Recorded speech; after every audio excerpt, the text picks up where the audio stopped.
Under a blood-red moon, the heavenly demon cult hides its most lethal secret, the shadows. A lone man stands amidst a mountain of corpses, the only survivor of a brutal night of slaughter. Fresh blood drips steadily from his clenched fist. Baek Cheonhyeol breathes heavily, his face splattered with the gore of his enemies. Officially, these shadows are the secret protectors of the cult's young leader.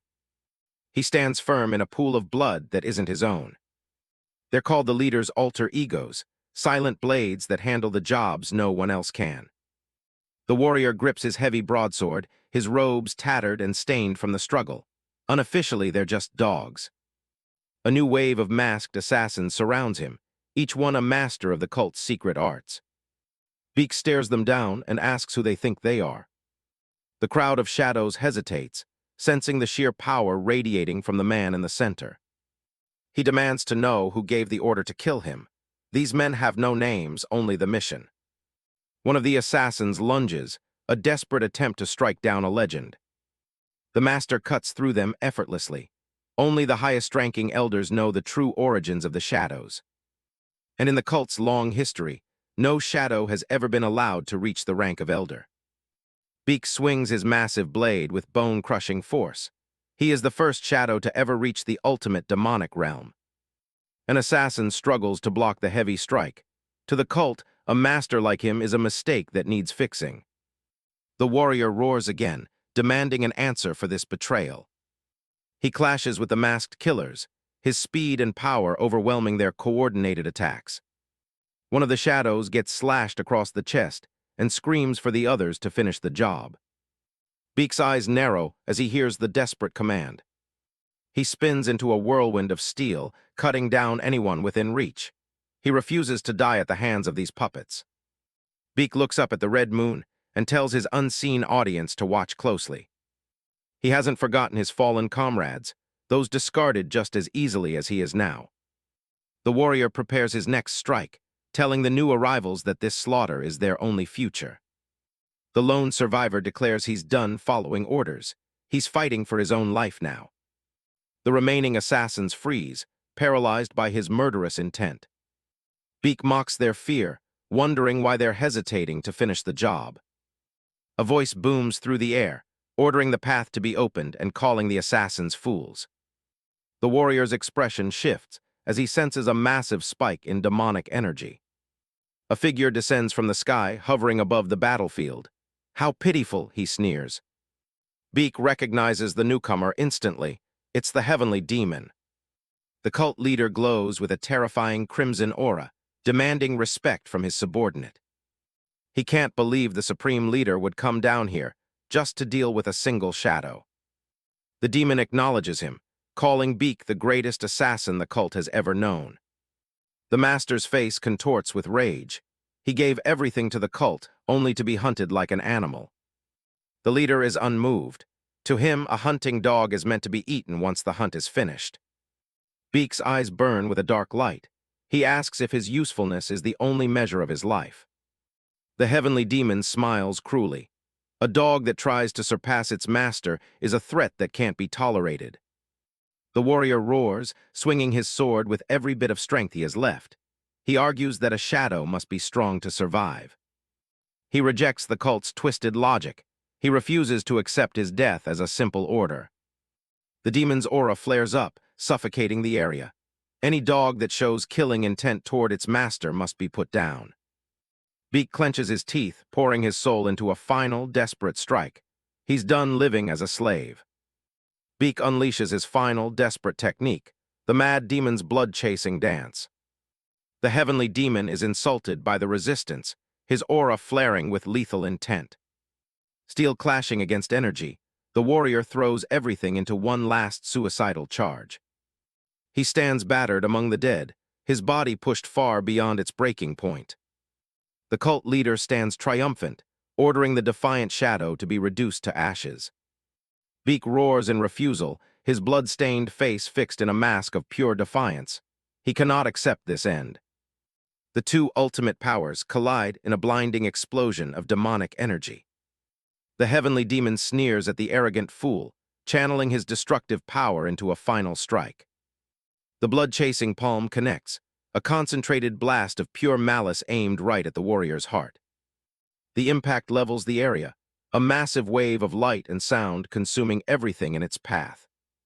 Baek cries out as his physical form begins to disintegrate under the overwhelming pressure. His body is torn apart, his very existence fading into the void of the heavenly demon's power. As his consciousness slips away, the warrior is consumed by a blinding, spectral light. In his final moments, he swears a blood oath of eternal vengeance. He will not die like this. A sudden, sharp cry pierces through the darkness, calling for a brother to wake up. The world slowly comes back into focus, but it's not the hellish battlefield he expected. Someone mocks him for being a weak bastard. Baek opens his eyes to find himself lying on the dusty ground of a busy marketplace. A little girl is leaning over him, her face filled with worry. He's completely disoriented. He hears a voice calling for him, but none of this makes any sense. His eyes snap open, the light blue iris sharp even in his confusion. Looking up, he sees the rooftops of an unfamiliar city under a clear blue sky. He wonders if this is hell. The world is spinning. The voices around him sound distant and strange. The little girl with double buns asks if he's okay, but Baek doesn't even know who she is. He looks around, trying to figure out where he is and what just happened to him. A group of townspeople has gathered, whispering about how he went crazy after taking just one hit. Baek stares blankly at the child, calling him brother. He has no memory of her. A stocky thug named Uchin laughs, mocking the young sect leader for his pathetic state. The little girl snaps back at the bullies, demanding to know why they hit her brother. Uchin sneers and tells her to stay out of it. To him, the boy on the ground is just an easy target. Baek tries to process his thoughts. He remembers being torn apart by the heavenly demon's palm. He should be dead. The child stands her ground, shouting that the thugs were the ones causing a scene first. The warrior looks at his hands, which are trembling with weakness. He's alive, but this isn't his body. He remembers the agonizing pain of his flesh burning. Was that all just an illusion? Everything about this situation is wrong. His clothes are different, and he feels physically feeble. A heavy kick sends the little girl stumbling back. The thugs have no patience for her interference. Baek stands up, his movements stiff. He looks at the strangers and demands to know who they are. Uchin clenches his fist, wondering if the boy needs another beating to knock some sense back into him. The warrior's gaze turns cold. He's starting to realize the reality of his situation, and his old instincts are kicking in. The child clings to his sleeve, tearfully pleading for him to just come home with her. He looks down at her, seeing the genuine fear in her eyes. He asks her if she's all right. She nods quickly, begging him to stop saying weird things so they can just leave. Baek gently pulls his arm away. He tells her plainly that he's not her brother. He turns his attention back to the thugs, his posture shifting into that of a seasoned killer. He is not the person they think he is. The little girl's eyes well with tears as she stares at her brother, terrified by the cold, murderous aura radiating from him. The thugs from the White Dragon sect burst into laughter, convinced that the blow to the head has finally driven the weakling insane. With a gaze that has seen 1,000 deaths, Baek Cheonhyeol declares his true identity as the shadow of the heavenly demon cult. His soul remains that of a supreme master, one who has scaled the heights of the ultimate demonic realm. The spirit of the Baek Cheonhyeol looms behind his frail form, his voice carrying the weight of a legendary butcher. The thugs exchange confused glances, wondering where this spineless boy learned such grandiose and terrifying names. Uninterested in their confusion, Baek warns them to vanish before he loses his patience entirely. Uchin and his lackeys only find more amusement in his threats, mocking the idea of this boy having slain mountains of enemies. The little girl begs her brother to snap out of it, fearing that his delusional arrogance will get them both killed. Humiliation burns in Baek's chest. Never in his previous life would trash like this have dared to laugh in his face. He considers ending it quickly by taking Uchin's head, his mind already calculating the most efficient strike. But common sense prevails. He realizes his current body lacks the power to back up his lethal intentions. The girl's voice reaches him again, her tearful brother striking a chord in his fractured memory. He stares at her in shock, finally processing the reality that he is now responsible for this child. Determined to avoid a pointless brawl, Baek decides to prioritize their escape from the marketplace. He demands an apology for the girl, his voice steady despite the mocking laughter echoing around them. When he turns to walk away, Uchin scoffs, calling him a coward for hiding behind a girl. Uchin steps forward, his hand raised for another strike to re-educate the brat. In a flash, Baek's hand snaps out, his fingers clamping onto Uchin's throat with surprising strength. With a cold glare, he tells the thug to get lost, refusing to waste another second on someone so insignificant. Uchin sputters and gasps, his face turning red as he struggles to break the iron grip on his windpipe. The silence that follows is heavy, as the other thugs realize the boy's eyes haven't wavered once. Furious, Uchin winds up a heavy punch, determined to crush the brat's skull. Baek's hand moves like a viper, parrying the clumsy blow with practiced ease. He counters with a sharp palm strike to the chest, channeling what little energy he has into the point of impact. The force of the strike sends the larger man reeling, his feet sliding across the dusty ground. The little girl can only watch in stunned silence as her supposedly weak brother stands tall. The other thugs look on in disbelief, rationalizing that Uchin must have simply tripped over his own feet. Baek looks at his trembling hand, the feedback from the strike proving just how fragile this body really is. He knows he can't sustain a prolonged fight. He needs to end this and find a safe place to recover. As he turns to leave again, he can feel the girl following closely behind, her eyes wide with a mix of fear and awe. Uchin roars in frustration, unable to accept being humiliated by a brat in front of his subordinates. The air grows cold as Baek glances back, his blue eyes piercing through Uchin's bravado. With a metallic ring, Uchin draws his sword, his face twisted in a murderous snarl. Terrified by the steel, the little girl throws herself in front of Baek, offering her own life to save him. Even the other thugs are hesitant, warning Uchin that drawing a blade in the marketplace will bring unwanted trouble. Baek gently places a hand on the girl's head, telling her to stand back and let him handle the trash. Uchin's confidence wavers for a split second as he meets Baek's unwavering gaze. A strange, primal fear begins to take root in the thug's heart, his hand starting to tremble against the hilt of his sword. Baek walks forward with measured steps, the very air around him seeming to vibrate with his silent pressure. He offers one last chance for them to live, a final warning that carries the authority of a demon. Enraged by his own fear, Uchin screams and raises his blade, refusing to back down from the boy who should be dead. With a murderous roar, Uchin lunges forward, telling Baek not to resent him for ending his life so prematurely. Baek watches the descending blade with a calm, detached focus, his warrior instincts slowing down the world around him. The thug puts all his weight into a wild, vertical slash, screaming at the top of his lungs. To Baek, the attack is amateurish and full of openings. He scoffs at the fool who swings a sword with his eyes closed. His foot pivots on the dusty ground, preparing a counter-movement that defies the limitations of his current body.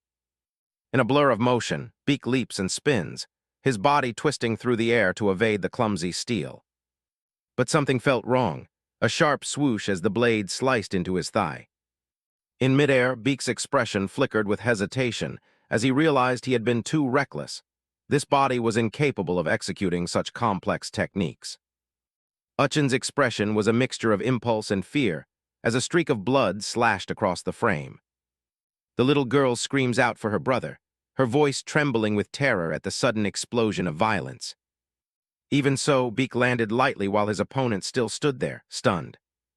With the grace of a seasoned master, Baek leaned backward, dodging the incoming punch.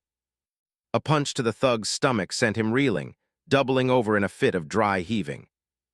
The sword in his hand also fell to the ground. The defeated thug sprawls on the wooden walkway, his pride and body shattered by a boy he thought was a peasant. The other White Dragon sect members rush to their leader's side, their voices filled with panic and confusion. Baek knows the man will live. He purposefully withheld his internal energy to ensure the strike was merely incapacitating. The little girl stares at Baek in disbelief, unable to reconcile the brother she knew with the warrior standing before her. Baek examines the weight of the sword, his fingers tracing the hilt with a familiarity born of a lifetime of killing. The surrounding thugs are paralyzed by shock, whispering in disbelief that the weakling actually disarmed Uchin. Baek scoffs at the quality of the blade, thinking it far too grand for a third-rate martial artist like the man on the ground. He takes a slow, deliberate step toward Uchin, the sound of his boot on the wood sounding like a death knell. Uchin looks up through a haze of blood and pain, his eyes widening in pure, unadulterated terror. Baek levels the sword at the thug's throat, his voice cold as he declares that blood must be repaid with blood. Uchin is flat on his back, sweating and gasping for air. His buddies realize they're in over their heads and try to talk their way out of it, shouting that the fight is already over. Baek Cheonhyeol isn't listening. He grips the stolen blade as the ruthless shadow of his past life looms over him, reminding him of his old rule: anyone who sees his blood has to die. Baek Cheonhyeol's former self looms in the background, a reminder of his oath never to let anyone who draws his blood live another day. Uchin lies paralyzed on the ground as the warrior's soul promises a slow, agonizing end for anyone who stands in his way. The rest of the group is shaken, begging the boy to just drop the sword before things spiral further out of control. He remains unmoved, his gaze fixed on the thugs as he declares the match over. Baek Cheonhyeol warns them that if they ever come back for revenge, they'd better be prepared to stake their lives on it. The fallen leader can only groan in pain, a single tear escaping as the weight of his defeat sinks in. The youth reaches down to claim a discarded sword from the dirt. He sheathes the blade, considering it fair payment for the shallow cut on his leg. The marketplace crowd watches in disbelief as the two walk away, stunned that the frail boy they knew could be so vicious. He keeps moving forward, his mind already racing with the implications of his survival. The remaining thugs realize their current plan is in ruins, and they'll need a new approach to handle this unexpected outcome. They hoist their bruised leader up, but he just curses them as they beat a hasty retreat. Passing by the immortal Peach Inn, Baek Cheonhyeol realizes he's in Hubei, right in the heart of the Central Plains. He stops dead in his tracks, staggered by just how far he is from his original home. He stares at the busy town, unable to fathom how or why he ended up in this strange body in a place he's never set foot in. The little girl notices his sudden silence and looks up, worried by the strange look in his eyes. They walk past a stall filled with mirrors and accessories. Needing to confirm his fears, the boy reaches out and grabs a hand mirror. He holds it up and freezes as he sees his reflection for the first time. The rugged, battle-hardened face of the blood-heavenly demon is gone, replaced by someone he doesn't recognize. He's disgusted by the sight of this frail, pretty boy who looks barely 20 years old. His sister watches him tremble, her concern growing as he continues to stare at the glass with a look of pure shock. The mirror shatters on the ground as it slips from his fingers. Baek Cheonhyeol stumbles away, completely overwhelmed by the thought of having to live in this weak body. Suddenly, a hand grabs his shoulder and roughly spins him around. The merchant is fuming, shouting that he needs to pay for the broken goods before he can leave. The youth looks back with a glare so intense, it instantly cuts the man's yelling short. The merchant flinches as he feels the chilling presence of a killer behind that soft face. Despite the fear, the man tries to keep his bravado, telling the pretty boy to go ahead and try something. Baek Cheonhyeol doesn't hesitate, reaching for his sword as his killer instinct takes over. Before blood is spilled, the little girl steps in and flicking a gold coin at the merchant. She told him to keep the change, casting him a playful look that settled the debt. The merchant's attitude flips in an instant, bowing low and inviting the young master back again. They leave the bowing man behind, the girl skipping ahead while her brother remains in a daze. He stops once more, his mind struggling to accept his new reality. When he asks the girl if he's really her brother, she looks at him as if he's completely lost his mind. She spells it out for him. He is Dan Wolhyeok, the eldest son of the Heavenly Origin sect's leader. The name of the sect sounds familiar, but he can't quite place where he's heard it before. He tries to recall anything about the sect leader, Dan Wolhyeok, but the name brings up zero memories. He realizes he'll have to live under the name Dan Wolhyeok for now, whether he likes it or not. The boy pinches his cheek as hard as he can, half expecting to wake up from this bizarre dream. The little girl just stares at him, baffled by her brother's increasingly erratic behavior. They arrive at the outskirts of the town, where a massive estate sits tucked away in the mountains. Eren beams with joy, announcing that they've finally made it back to their home. They walk through the impressive main gates of the Heavenly Origin sect. Baek Cheonhyeol decides this is the perfect place to lie low and let his body recover from the recent fight. He's a little surprised that the place is smaller than he imagined, but his thoughts are cut short by a loud shout. The youth turns toward the voice, his sharp gaze immediately locking onto the source of the yelling. A tall, stern man in golden robes stands before them. It's the sect leader, Dan Wolhyeok. The warrior's soul recognizes the powerful aura of a first-rate master radiating from the man. Dan Wolhyeok demands to know what he's staring at, as Baek Cheonhyeol calmly announces his return. A close-up shows the blood staining his robes, a grim reminder of the marketplace brawl. The sect leader is already fuming, having heard rumors of the mess his son caused in town. He looks at his father with a blank expression, taking the scolding without a word. Dan Wolhyeok orders the girl to head inside and tells his son to follow him for a private talk. Just then, a woman in peach-colored robes rushes out, looking absolutely horrified by the sight of him. He identifies her as his new mother, Jeon-seol, and her face is a mask of pure shock. She fusses over his injuries and the sword he's carrying, but her husband tells her to stay out of it. Jeon-seol is convinced her son has lost his mind to be carrying a weapon he used to fear. Another young man enters the courtyard, telling his mother to step back so their father can deal with his brother. This is the second son, Dan Wolhyeok, and the arrogance in his eyes is hard to miss. Baek Cheonhyeol senses a real martial artist's skill in him and knows he'll have to humble him eventually. Once inside, Dan Wolhyeok reveals that the person he fought is a disciple of the White Dragon sect. He's clearly worried about the political fallout, but his son explains that the other guy started it. He tells his father that things only escalated because the disciple drew his sword and attacked first. The old man is stunned to hear that his supposedly frail son actually drew a blade in response. He explains he only slashed the guy's leg because he had the audacity to kick Eren. The youth places the captured weapon on the table as proof of the confrontation. To drive the point home, he pulls up his pant leg to reveal the wound he took during the fight. Seeing his son's blood sends Dan Wolhyeok into a rage against those bastards who dared to harm him. Baek Cheonhyeol notes his father's worry, realizing the White Dragon sect must be quite powerful. He's glad he took a moment to listen, gaining a better understanding of the sect's strained relationships. He tells his father not to worry, claiming he made the guy pay and they should let the matter drop. The sect leader is taken aback by his son's cold suggestion of just killing his enemies. The boy forces himself to keep his killing intent in check, knowing he needs his father's support for now. A sudden heavy thud at the door signals someone's urgent arrival. A massive man named Makti bursts in, looking like he's ready to go to war for his young master. Wolhyeok is genuinely surprised by the servant's size and frantic energy. Makti scoops him up and starts running toward the medical wing, wailing for a physician. Being carried like this feels surprisingly comfortable, making him wonder what kind of life the original owner of this body led.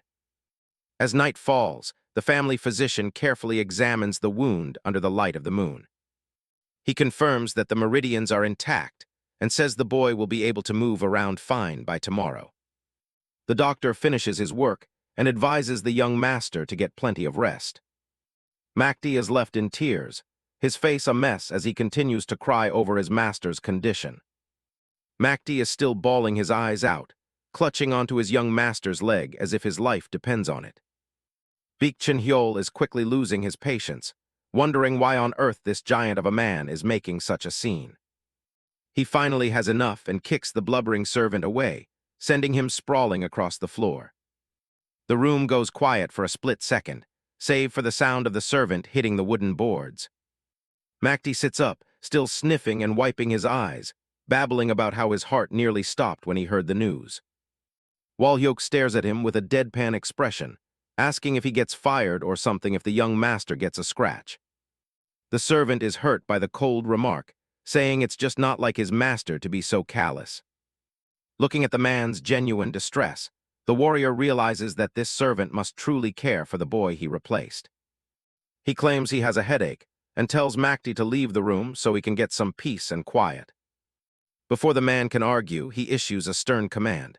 From now on, Makti is to follow orders immediately without talking back. Taken aback by the sudden change in authority, the servant bows deeply and agrees to head out. As he walks down the hallway, he assumes his master is just bluffing to hide the trauma of his ordeal.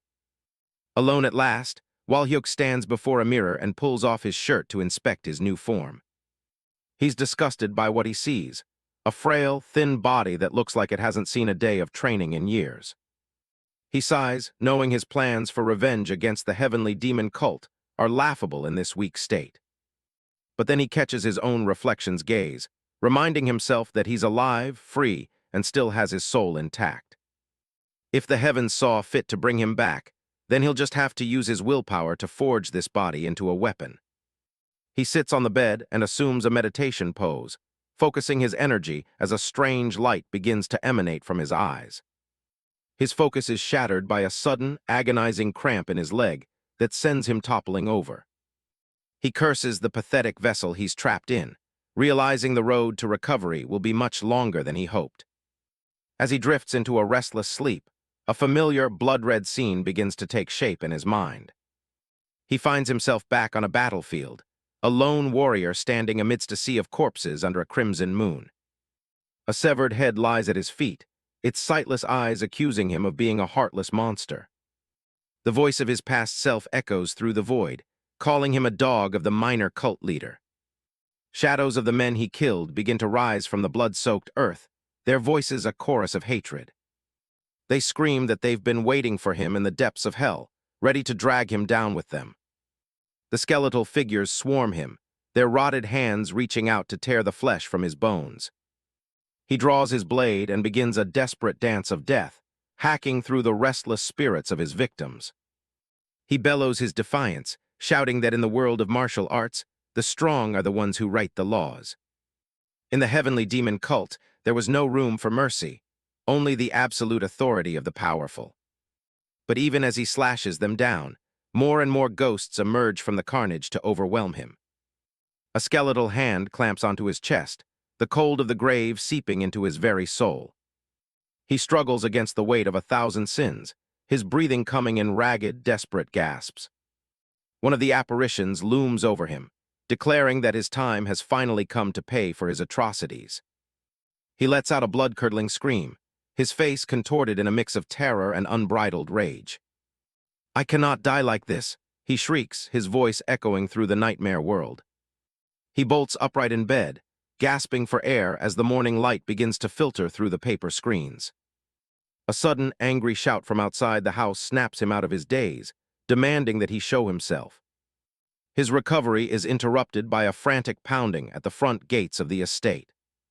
A voice from outside demands that the doors be opened immediately, threatening to break them down. A servant sweeping the courtyard pauses his work, looking up with a confused and worried expression.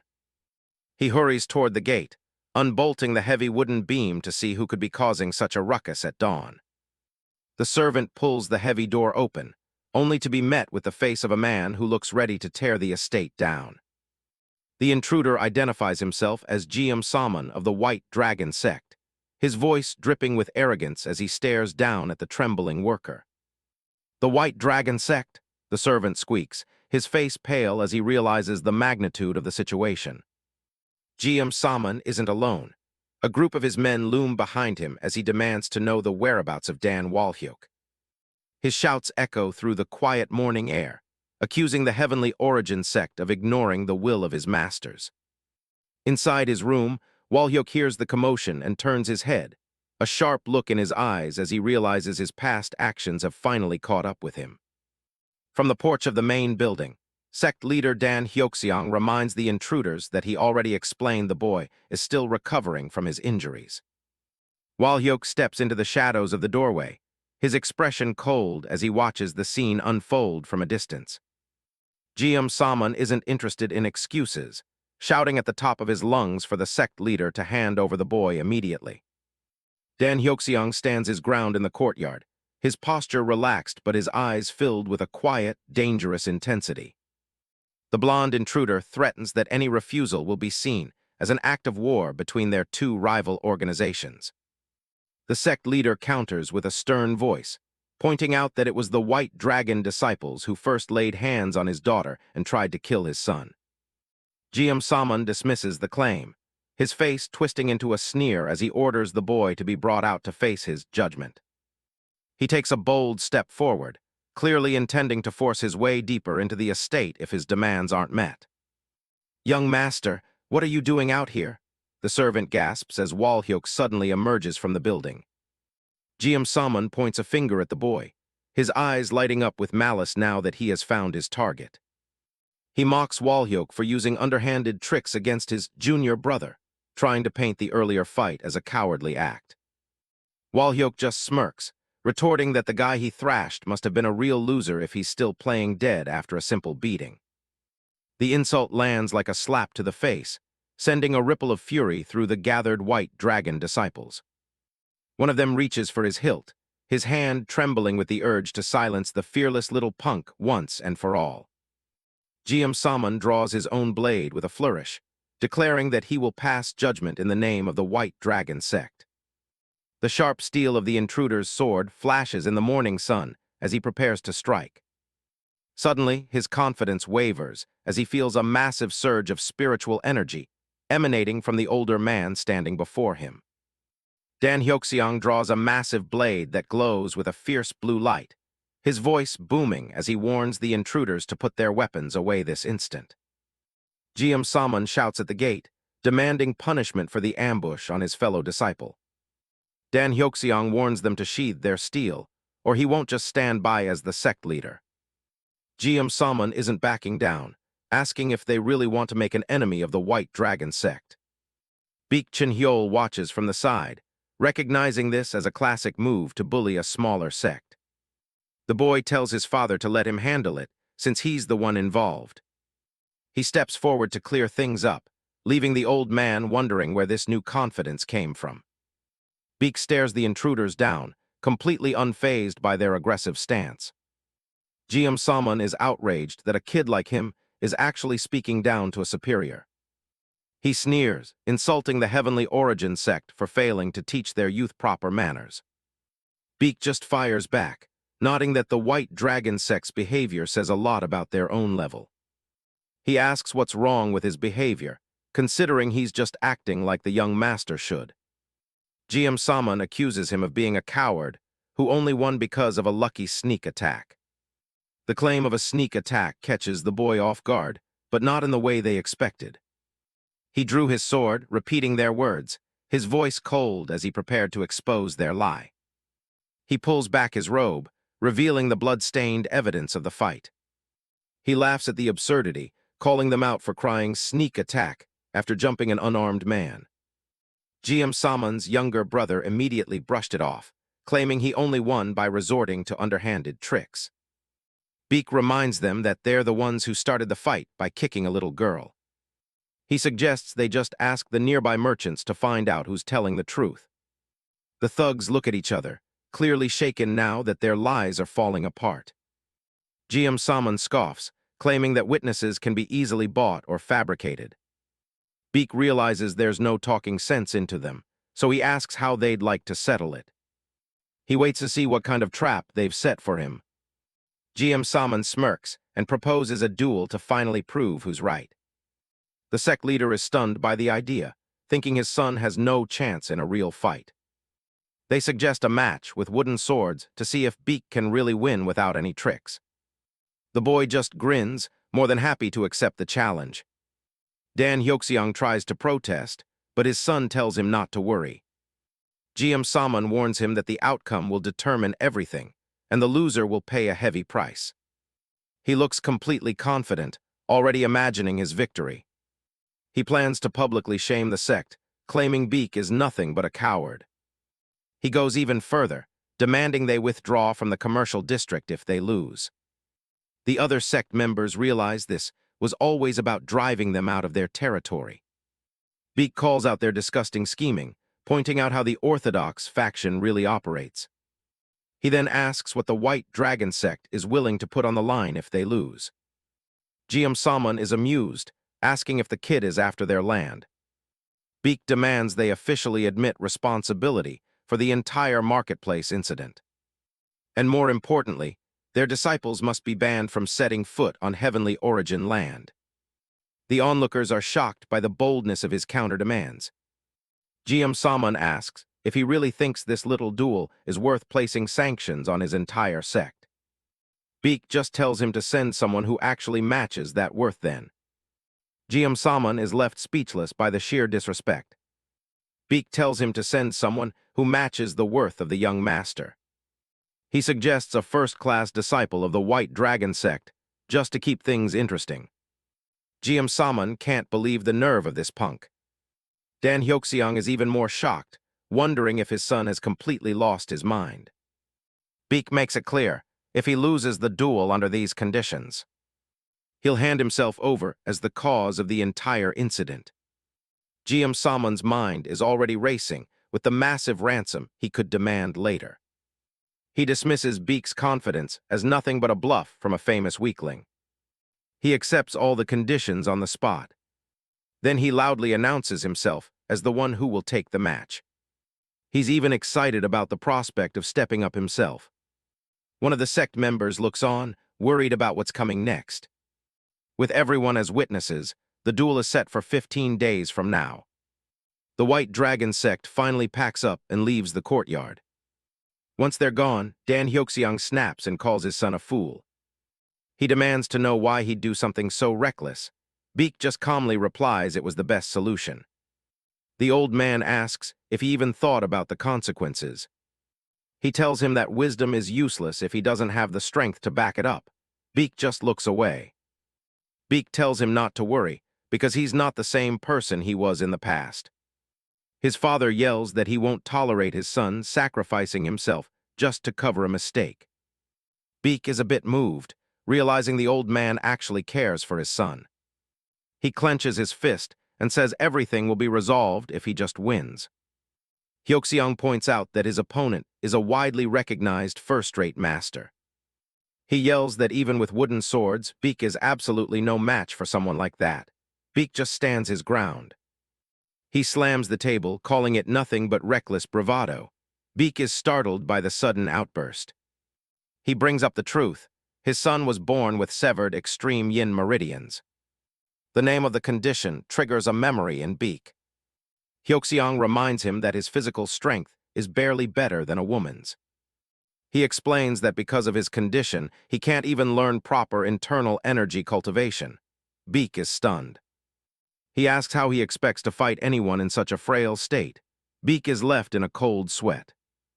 Realizing the true cause behind his body's weakness, the boy falls to his knees and screams. Dan Wolhyeok is stressed out, lecturing someone about being born with extreme yin meridians. He explains that because of his son's sickly frame, even practicing the wrong cultivation method could kill him. He asks how a frail body like that could possibly survive a fight with a first-rate master. Baek Cheonhyeol looks completely exhausted, sweat dripping down his face as he struggles to stay upright. He thinks about how weak this body is, getting tired from just the slightest movement. He sits in meditation, a purple aura swirling around him.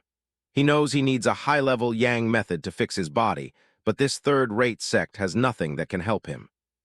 He's been stuck using basic breathing techniques just to keep his condition from getting worse. Looking toward a distant tower, Baek Cheonhyeol realizes he needs a secret method hidden deep within the heavenly demon cult. Back in the present, Baek Cheonhyeol leans against a pillar for support. His father, Dan Wolhyeok, watches him, thinking he's finally starting to regret his choice. They're in a room full of scrolls, and Baek Cheonhyeol isn't backing down from the challenge. He looks his father in the eye, determined to go through with the duel as the young sect leader. Dan Wolhyeok is in a rage, refusing to watch his son walk straight to his death. Baek Cheonhyeol makes a cold gesture across his throat. He asks for a few men to help him quietly take care of the problem himself tonight. His father is stunned. He can't believe such ruthless words are coming from his son's mouth. He tries to convince the boy to just send an apology and some silver to settle things. Baek Cheonhyeol warns that if they act like a weak sect, they'll eventually fall into ruin. He looks up, already planning his next move to secure his future. He tells his father he has one request. He asks for a chance to prove his own strength. If he succeeds, he wants the duel to proceed. Dan Wolhyeok is skeptical. He asks how exactly his frail son plans to prove anything to him. Suddenly, the old man shouts out, sensing someone lingering outside. A foot steps through the sliding door into the room. Baek Cheonhyeol watches as someone enters. It's his father and Aaron. The servants have been whispering about how strange Baek Cheonhyeol has been acting ever since he took that hit from the White Dragon sect. Baek Cheonhyeol walks away, leaving them to their whispers. He heads down a quiet hallway toward his private quarters. His mind is fixed on the blazing, heaven-shattering cultivation method. It's a legendary technique from a master who vanished over 200 years ago. He visualizes the energy, a bright orb of light forming between his palms. It was one of the pinnacle methods of the old blood cult. It's not as strong as the heavenly demon's style, but it's perfect for someone with his specific meridian problem. He's determined to master it, knowing it's his only way to fix his broken body.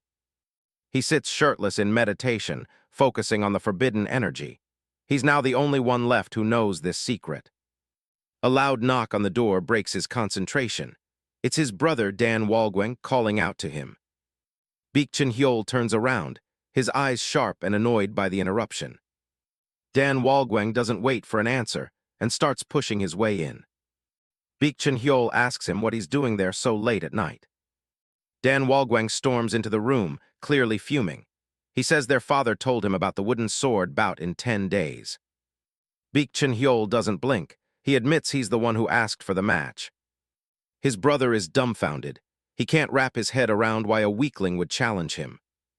He looks at Baek Cheonhyeol with pure disbelief, asking if he actually thinks he can win. He shouts, accusing his brother of just trying to make sure he can never take the successor position. Baek Cheonhyeol just smirks, enjoying how much he's getting under his brother's skin. Dan Wolhyeok vents his frustration, saying he tried not to hate him despite how much he hated the situation. He looks away, sounding defeated. He says this whole bout is only making him feel more miserable. Baek Cheonhyeol looks at his brother, realizing Dan Wolhyeok is bitter because he has the skill but can't take the succession. He decides to play nice for a second and apologizes for causing a misunderstanding. He explains that the challenge was just meant to be a test before his real fight, and he didn't realize how it would look to Wolhyeok. Dan Wolhyeok is stunned by the sudden change in his brother's attitude. Baek Cheonhyeol's tone shifts as he calls out his brother for having such petty thoughts about him. He tells him he has no clue how hard he's working just to fix his broken body and cast off his curse. Wolhyeok is confused, since everyone thought he'd given up on the blade for books long ago. Baek Cheonhyeol clenches his fist, promising to show everyone his true worth during their upcoming match. Then comes the real kicker. He promises to hand over the title of young sect leader if he's defeated. Dan Wolhyeok can't believe his ears. He asks if his brother is actually serious. As he turns to leave, Baek Cheonhyeol tells him not to worry about their father's objections. He promises to tell their father he's stepping down if he loses. Wolhyeok asks if he can actually trust him. Baek Cheonhyeol just looks back and tells him to bring his absolute best for the bout. Wolhyeok smirks, finally getting the chance he's always wanted. Early the next morning, the sun begins to peek over the rooftops. Baek Cheonhyeol is already dressed and ready to head out with a travel bag. Aaron spots him and asks where on earth he's going at this hour. He tells his servant he'll be gone for 5 days, and to make sure nobody comes looking for him. Aaron starts sweating, wondering if his master is finally chickening out of the duel. Baek Cheonhyeol gives him a look that says everything he needs to know. The servant gives a sheepish smile, trying to play it off. That earned him a quick pop to the face. Baek Cheonhyeol walks off while Aaron is left sprawled on the ground with a bloody nose, wishing him a safe trip. He eventually makes his way to a massive, luxurious estate.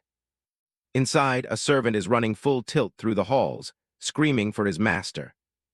He barges into the private chambers of Sa Jinpi, who's just trying to relax on his couch. Master Sa is annoyed, grumbling about how he shouldn't have any appointments today. The servant leans in and whispers that some pretty boy is outside causing a scene. Master Sa doesn't hesitate. He tells them to take a few guys, beat the kid half to death, and throw him out. But then the servant drops a bombshell. The guest claims to be a traveler from beyond the mountains of Qinghai. Master Sa's face goes pale. He starts sweating buckets and orders the servant to bring the guest to the inner chambers immediately. The room is decorated with gold and fine art, the kind of luxury only the truly corrupt can afford. A hand lifts a teacup as the guest takes a slow sip. Baek Cheonhyeol compliments the fragrance while sitting across from a very nervous merchant. Master Sa forces a smile, doing his best to play the perfect host. Baek Cheonhyeol cuts straight to the chase, asking if the man has encountered any difficulties with his business lately. Outside, the sun shines over the massive compound he's built with cult money. Back inside, the guest mentions how lovely the aroma of the tea is. The merchant is relieved that at least the drink is to his guest's liking. Baek Cheonhyeol apologizes for the lack of protocol, claiming the situation was just too urgent for a formal letter. Master Sa says he could never object to the guest's presence. Baek Cheonhyeol asks again about his business. He stammers that everything is going perfectly thanks to the cult's unwavering support. Baek Cheonhyeol sets down his tea, nodding his satisfaction that there haven't been any business complications. Master Sa sits across from him, sweating profusely and wondering what this unexpected visit is truly about. Internally, the merchant panics, questioning why a representative of the heavenly demon cult would show up in broad daylight without any prior notice. He knows the cult isn't an organization anyone can afford to offend, even as Baek remains calm and composed. The silence in the room is heavy, filled only by the quiet hum of the luxury estate as Master Sa struggles to find his words. Swallowing his fear, Master Sa dares to ask the reason for this sudden visit. Baek sets his cup down with a light clack, apologizing for being so distracted by the tea's aroma that he forgot his purpose. Master Sa is dumbfounded, frustrated that he was nearly scared to death while his guest was just enjoying the scenery. He urges Baek to get to the point, putting on a forced smile to hide his growing irritation. Baek Cheonhyeol clarifies that his visit isn't for official cult business, but rather a personal, urgent matter on behalf of the higher-ups. Master Sa waits with bated breath, knowing that requests from the cult are rarely small or easy to fulfill. Baek drops the hammer. He needs high-grade spiritual herbs like ginseng and a massive sum of 1,000 taels of gold. The merchant is internally livid, wondering who this pretty-faced gigolo is to demand such a king's ransom out of nowhere. He starts to doubt if this young man is even a genuine member of the heavenly demon cult, given his informal approach. Master Sa realizes that if this isn't an official mission, he might be getting scammed for a huge amount of personal wealth. Still, 1,000 taels is an astronomical amount, easily equivalent to the annual budget of a mid-sized sect.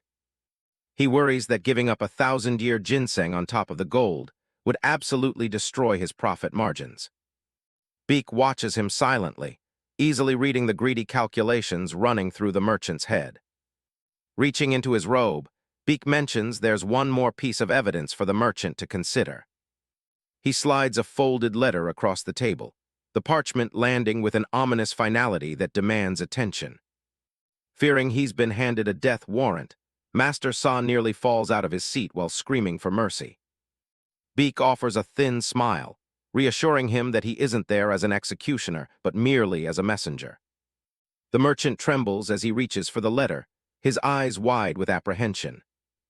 As he opens the parchment and reads the contents, his face drains of what little color it had left. Baek knows the letter carries immense weight, likely bearing the signature of an elder or even the young leader himself. Since he spent his past life acting as a scribe for the cult's elite, he's confident his handwriting will be recognized as authentic. Trying to save some of his stash, Master Saw offers a 500-year-old ginseng instead, helping to haggle his way out. Baek places a hand on the letter, his tone growing cold as he suggests the merchant is taking the message too lightly. His light blue eyes narrow, boring into Master Saw with a sudden, sharp intensity that brooks no further argument. He snaps that he didn't come here to trade, and that the merchant clearly doesn't understand how serious this situation is. Master Saw cowers, his voice trembling as he awaits the next threat from his guest. Baek begins to mention the young leader's name, but the merchant quickly stops him, too terrified to hear any more secrets. Overcome with fear, Master Saw drops to the floor in a frantic, desperate prostration. He begs for forgiveness, blaming a momentary lapse in judgment for his attempt to negotiate with the cult. In short order, he produces a bag filled with gold and a series of banknotes to meet the full demand. Along with the coin, he presents a rare 1,000-year-old ginseng, one of the most potent elixirs in existence.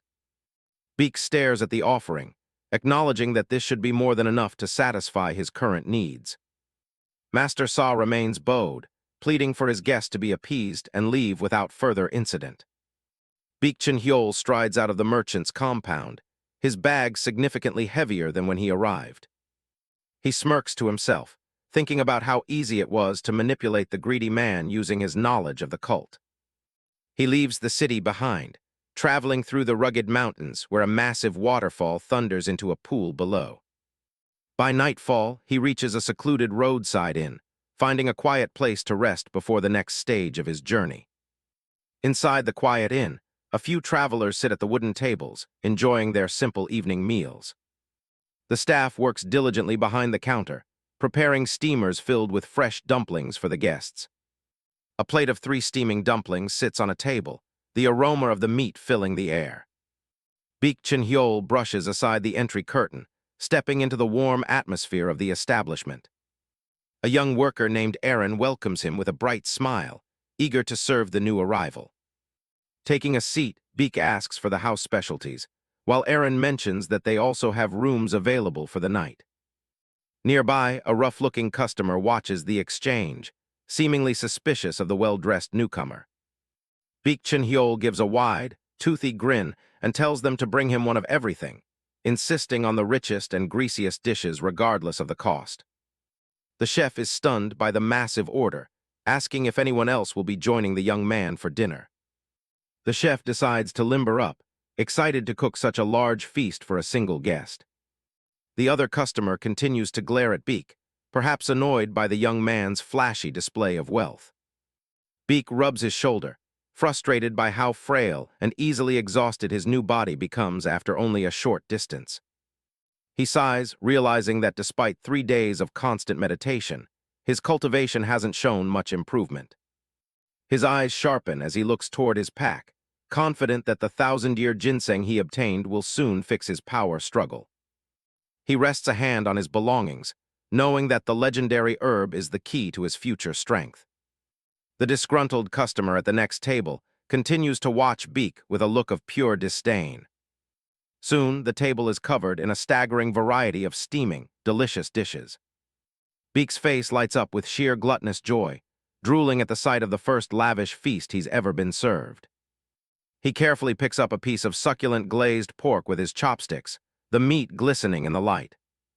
He stuffs his face, thinking that being able to eat gourmet food to his heart's content is the one real advantage of his current situation. Aaron checks on him, asking how the food tastes, to which Baek enthusiastically replies that he's never tasted such delicacies. The chef beams with pride, happy to see his hard work being so thoroughly appreciated. Suddenly, the angry customer slams his hand on the hilt of his sword, his patience finally snapping. He stands up and shouts at the staff, calling the food garbage and stale, while a terrified Aaron tries to explain that the dumplings were fresh. The ruffian draws his sword, screaming at the top of his lungs. A dumpling flies straight at his face. The waiter can only watch in shock as the food zips past him. Baek Cheonhyeol looks up with curiosity, wondering who is causing such a ruckus. The tavern staff are frozen in terror, expecting the worst. Just a second ago, the thug was bullying the waiter, calling the food garbage. Then a dumpling slams into his face with perfect aim. It drops to the floor, leaving a greasy smear on the wood. The ruffian turns, looking for the culprit. Baek Cheonhyeol is sitting there, happily stuffing his face. He reaches down and picks up the smashed dumpling. He's absolutely livid, staring at the soggy mess in his hand. Baek Cheonhyeol calls out, telling the guy to quit complaining and just eat up. Then Baek threw another dumpling onto the floor. The thug wipes his face, his ego bruised along with his cheek. Baek Cheonhyeol admits it. He's the one who threw it, specifically so the guy would eat it. The ruffian stands his ground, asking if he's really admitting to it. The boy just looks around the room, asking who else it would be. He repeats himself, telling the guy to hurry up and eat the floor food. The thug starts stomping toward the table, ready to teach this kid a lesson. He leans in close, trying to be as intimidating as possible. But Baek Cheonhyeol can see right through him. This guy doesn't have an ounce of internal energy. He gives the thug one last warning to pick it up and eat. The waiter calls out from across the room, desperate to keep the peace. He steps in, begging the ruffian to just go back to his seat and promising to pay him off. The thug doesn't want money, he just decks the waiter. The poor guy hits the floor hard. The ruffian pulls his sword again, done talking. Baek Cheonhyeol's expression shifts. The joke is over. The thug swears he's going to make him pay for the insult. He swings his blade down with everything he's got. Baek Cheonhyeol doesn't even stand up, he just leans out of the way. The thug's eyes go wide as his sword hits nothing but air. Baek Cheonhyeol looks down at the table, searching for a weapon. He settles on a single wooden chopstick. A scream of agony pierced the tavern as Baek struck the thug directly in the throat. The guy collapsed, his saliva spraying everywhere. The ruffian stumbles back, clutching his face in shock. The staff are paralyzed, watching the frail kid dismantle a grown man. The thug loses his mind, drawing his sword again in a blind rage. He charges forward, screaming that he'll kill him for this. Without waiting for the sword to strike, Baek Cheonhyeol delivered a swift elbow strike to the thug's chest. The ruffian collapses, gasping for air on the floor. Before he could even recover, Baek continued to press forward. With a swift move, Baek delivered a knee strike that sent the guy flying backward. The ruffian gasps on the floor, trying to save face by threatening the boy. He stammers that Baek Cheonhyeol doesn't even know who he's dealing with. Baek Cheonhyeol doesn't care. He places his hand on his sword, telling the thug that his identity is the last thing on his mind. He leans in, calling the ruffian the man who dared to ruin the first decent meal of his entire life. The sword hissed through the air with a sharp ring. Baek Cheonhyeol gave the guy one final chance to eat that dumpling off the floor. A minute later, the ruffian doesn't stick around to find out what happens next. He bolts out of the tavern as fast as his legs can carry him. He finally stops outside, panting heavily and covered in a cold sweat. He spat a mouthful of food onto the ground, looking absolutely miserable after having been forced to eat that dumpling off the floor. Looking back at the tavern, he curses under his breath and vows to make that brat pay. Back inside, Baek Cheonhyeol sits back down at his table. He asks the waiter if these kinds of thugs are a regular occurrence. The waiter sighs, explaining that the harassment only started getting this bad about 5 days ago. He mentions they were once a popular spot, but everything changed when a massive new inn opened up nearby. If things don't improve soon, the shop will go bankrupt, forcing them to pack up and leave. Baek Cheonhyeol stays quiet, his mind already working on a plan as he stares at the empty dining room. When the waiter brings the bill, Baek Cheonhyeol pulls out a massive gold ingot and sets it on the table. The waiter's eyes nearly pop out of his head. They don't even have enough silver in the house to make change for something that valuable. Baek Cheonhyeol isn't looking for change. He tells them he's renting out the entire inn for the next 4 days. The owner watches from the kitchen, stunned. Baek Cheonhyeol gives his instructions, 2 meals a day and keep the room spotless. Most importantly, he wants absolute peace and quiet. No other guests allowed. The staff are shaking, realizing that a single gold coin is more than they make in an entire month. Baek Cheonhyeol's blue eyes turn cold as he asks if there's a problem with his request. They immediately snap to attention, shouting that there's no problem at all. They bow low, telling him it's an absolute honor to host him at the pavilion of blue clouds. The waiter leads him up the stairs, while the owner downstairs is still staring at the gold like it's a dream. Baek Cheonhyeol checks out his new room. He likes that it has a good view and, more importantly, a clear escape route. He tells the waiter he'll take it, and the man bows, finally starting to relax. As the waiter turns to leave, something about the boy's intensity still has him feeling a bit on edge. Baek Cheonhyeol gives one last stern warning. No matter what sounds they hear, no one is to come near this room. He slams the door shut, leaving the confused waiter standing in the hallway alone. The waiter can only stare at the closed door, wondering what kind of guest he just let in. Outside, the moon rises over the quiet tavern, signaling the start of a very long night. Alone in the room, Baek Cheonhyeol pulls out the 1,000-year ginseng. The yang energy radiating from it is even more intense than he imagined. He knows that for a normal person, consuming something this powerful would be like drinking pure poison. Most martial artists wouldn't have the internal energy required to even begin absorbing its power. But Baek Cheonhyeol has the blazing heaven-shattering method. He takes a bite, ready to force that energy into his broken meridians. He swallows the root, knowing the risk is high, but the reward is his only way forward. He settles into a meditative pose. He can already feel a burning heat rising from deep inside him. He kicks off the blazing heaven-shattering cultivation method, focusing everything on controlling the flow. Sweat pours down his face as the massive energy from the ginseng starts to flood his system. It's a total war inside his body, as the herb's energy clashes with his own cold meridians. He starts bleeding from his nose and mouth. The pain is insane, but he has to push through to clear out the junk in his system. He's determined to get his strength back and master the blood cult's ultimate techniques. He knows his old skills were just copies of the heavenly demon's power. This time, he's going to surpass him. Blood splatters onto the floor as Baek Cheonhyeol forces the final impurities from his system. His mind is filled with a cold rage as he promises the heavenly demon that the discarded hunting dog will return as a wolf to rip his throat out. Sunlight fills the tavern the next morning, but the quiet is shattered by the sounds of a struggle still echoing from the guest room upstairs. Downstairs, the staff huddle together, wondering if something went wrong during the night. Aaron reminds them that the guests' orders were absolute. No one was to approach the room, no matter what they heard. Aaron stares nervously toward the upper floor, praying that their wealthy guest is still in one piece. The tension finally breaks as the sound of a door sliding open reaches their ears. Aaron perks up, realizing the guest is finally coming out. Steady, heavy footsteps begin to descend the wooden stairs, each creak echoing through the silent dining hall. Aaron looks up, his eyes wide with relief as he sees the young man appearing at the top of the staircase. Baek Cheonhyeol walks down the stairs, looking refreshed and remarkably composed. Aaron greets him with a bow, cautiously asking if he managed to have a comfortable night.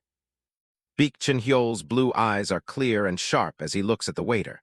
He tells him that he rested very well and that he's more than ready for a large meal.